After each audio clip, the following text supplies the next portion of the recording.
We found the next Resplendent. You work hard each and every day. Even someone with a work ethic as tremendous as yours deserves a break now and then. Oh my god, it's Lukas. I have been wanting to build him recently. It seems our relationship with the Emblem Empire only grows more complicated. Wait, did you say Embla? Not Esker? Yes?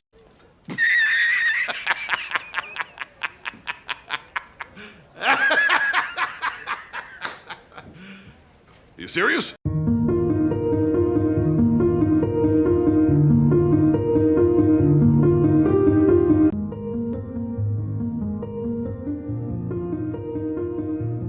Warriors! My name's Pretty, and it's Resplendent Review Month. Time of the month. No. Where we talk. Where you guys get to see me complain. And sometimes be excited. Sometimes. So if you haven't seen previous Resplendent reviews, what I like to do is 1, talk about the character's design and how well it fits into their new realm. 2, we talk about their personality and if it generally fits into a character trope that has been established. And 3, we finish off with my opinions. If you are just wanting to hear my opinions about like the art and stuff, go to the opinions section because I'm not gonna talk about it in the first 2. Yeah, we got Lukas in Emblem, of all places. So, as usual, next to me is tentatively like the design aesthetic for Emblem. Why I say tentatively is because does Faye really care about consistency? It doesn't.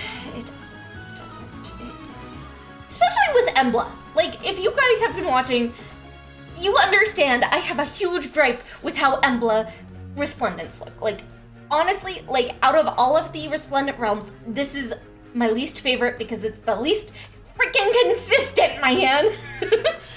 Like, even freaking, like, Nidavellir is more consistent than Emblem, which is saying something. It's saying something. But big key things about Emblem's design. The black, the vamp colors, yada yada yada, the gold, capes, big silhouettes, tall boots, long sleeves, geometric shapes, etc, etc. Now let's bring in Lukas.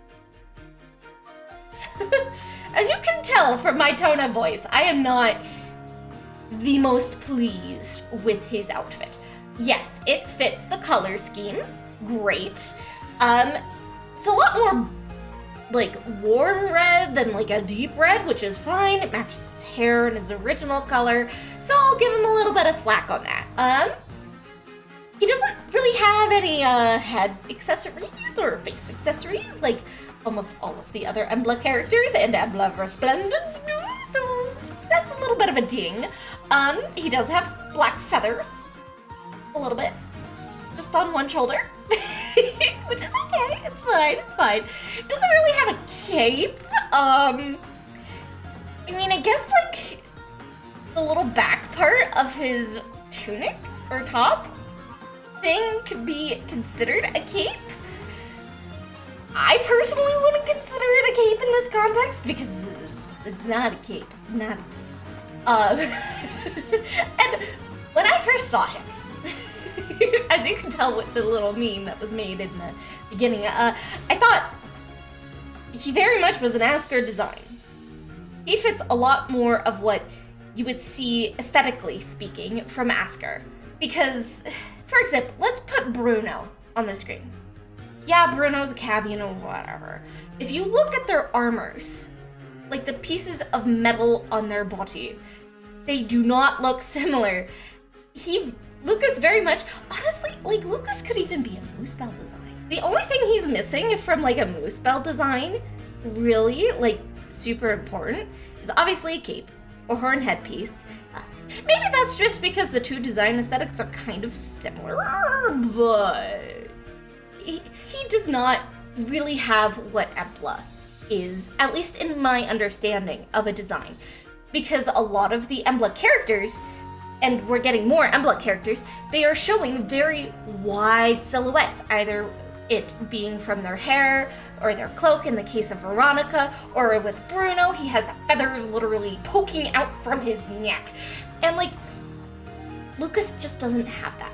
Lukas very much, like, slap all of the black stuff in white, he could be a, Asker design. Slap a couple of things, slap the scale on him, maybe change the inside of his little pant skirt thingy to a fling, and then he could fit into a moose bell. It's just not solidly Emblem, which frustrates me. Outside of, like, if I were to take away all of my design aesthetics,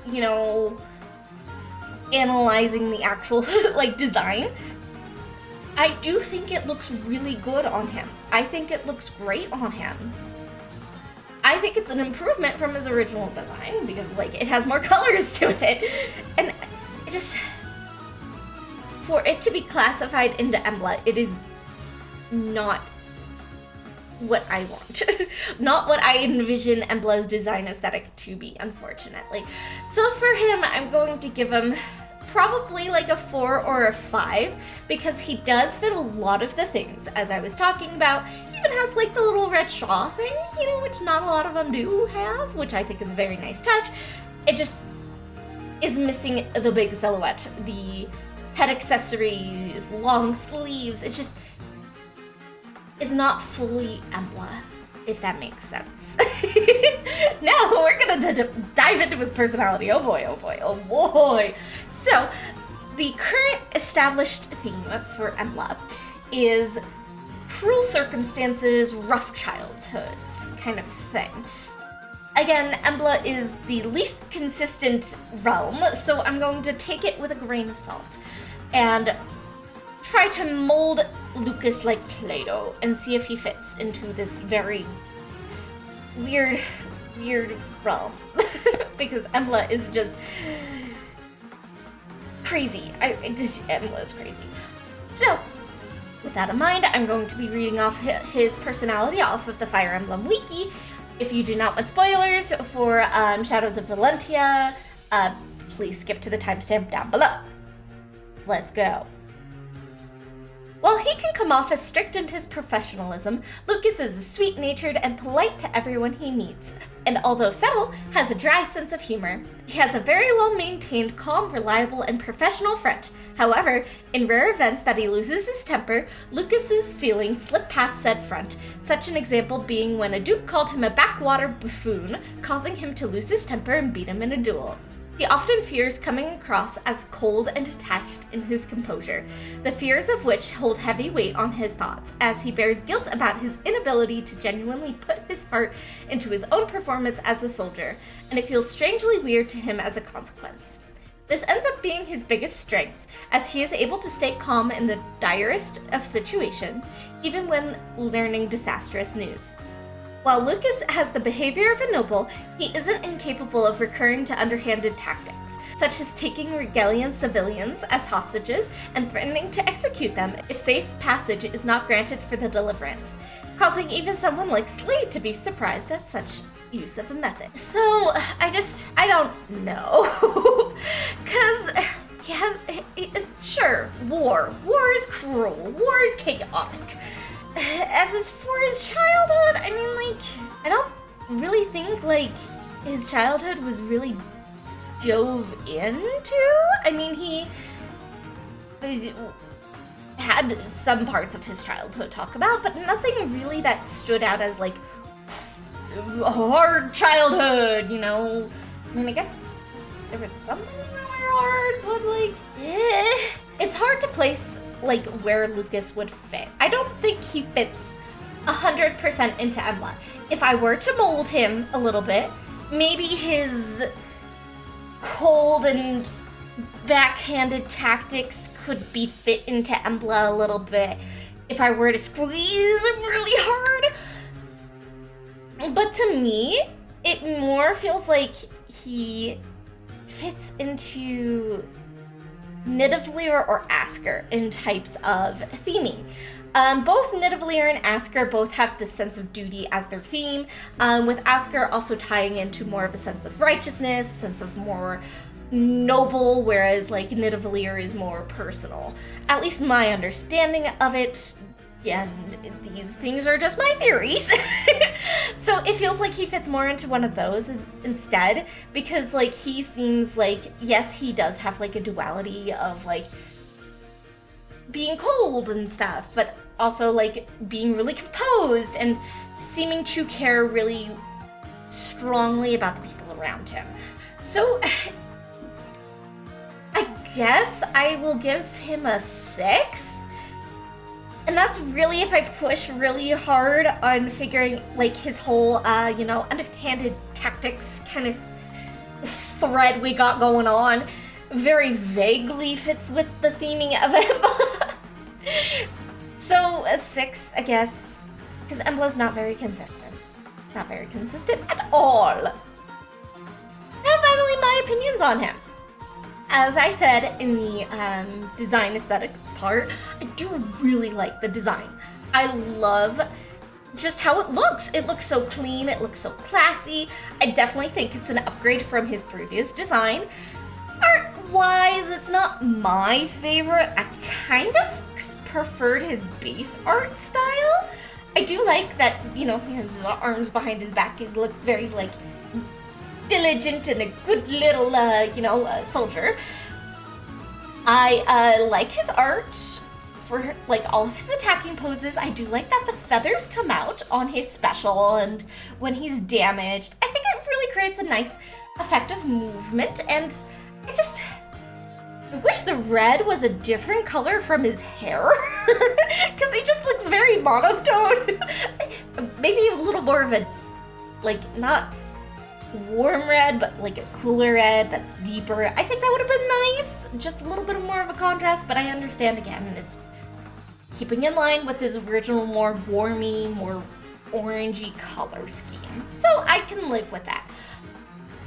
I'm really lukewarm on his whole, like, tying into Emblem thing. I really wish he was just Asker or even Nidavellir. Honestly, his design as Nidavellir would have been great. He would have fit in so many places except Emblem. Why did they choose Emblem? that's the key argument here. Why Emblem? I feel like Emblem is turning it into, oh, we know that this character needs a Resplendent. Either because their art needs updating, either because they just want more stats. And they just are like, I don't know where they fit, let's just toss them in Emblem. Kind of what it feels like, unfortunately. So I think I will give Lukas probably just a 6. Nothing special, nothing really amazing. I think his design's great, despite all the stuff that fits with Emblem, whatever. And some people, like, okay, just a little tangent. Some people, when I'm posting negative, like, thoughts about designs and stuff, people are like, you're just nitpicking. Come on, they're just adapting their design into, like, the realm and not changing anything drastically. I know. I just like doing this because I want Faye to really push these Resplendents. They can be so good, but also they can be so bad. And I think it's fun to kind of analyze and figure out, like, how they fit into the realm and all that fun stuff. So it's all for fun. It's not really serious. Like, you could agree with me, you could disagree with me. It doesn't matter. Everybody's got their own opinions. It's all for fun. And now for his placement on my personal tier list. This is outside of, figuring out, like, if they fit into the realm. It's just the art, the design. If I like it, it's play. I definitely don't like it more than Sanaki. So he's either going to be bottom of A or top of B. Roy's is really nice. Tana's is cute. Tana's a lot more my aesthetic. Like Tailtear more. Like Hector more. Okay, I think I know where he's gonna go. I think he's gonna go right in between Reinhardt and Cordelia. Pretty much like middle of the pack on the B tier, which is like in the middle of my opinions on Resplendence. I think that fits. Like, I definitely will be using it. This is nice. Stat boost. Heck yeah, FEH pass. Well, that was a Resplendent review, wasn't it? Sorry, it's just, I had thoughts. Let me know what you think about Lucas's Resplendent. Like, do you like it? Do you agree with me that he kind of just doesn't fit Emblem too much? He fits other places better, theming-wise and design-wise, but whatever. Who do you think is going to be the next Resplendent? I hope it's somebody from my wish list, because Olivia, please give Olivia a freaking Resplendent. As for future content, keep your eyes open for something about the new Fire Emblem game I'm gonna talk about. Yeah. Well, it's gonna be interesting. I have thoughts. They're good, they're bad. You don't know. You'll have to wait. Pokemon. I stream Pokemon on Fridays because I'm really into Pokemon Arceus. Well, thank you guys so much for watching and subscribing. Keep fighting your battles, and I'll see you guys next time.